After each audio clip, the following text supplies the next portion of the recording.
Hello and welcome to How to Login. In this video, I'm gonna be teaching you how you can share and scan codes on Kik Messenger. So let's go ahead and start the video without wasting any more time.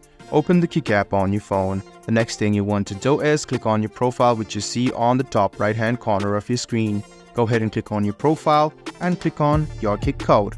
So you can see your Kik code right below your account option, and right above the your web history, go ahead and tap on your Kik code. And you can see this is your code.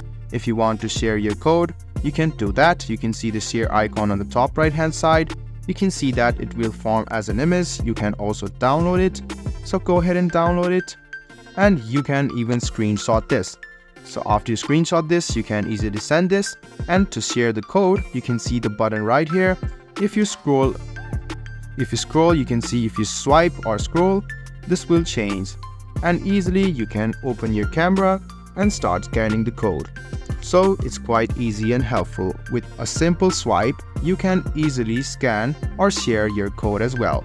I hope this video was helpful for you. If you still have any kind of confusion, please do mention us on the comment section down below. Like the video, subscribe to the channel, and do hit the bell button for more. Hope to see you in the next video as well. Until then, goodbye, take care, and make sure you enjoy.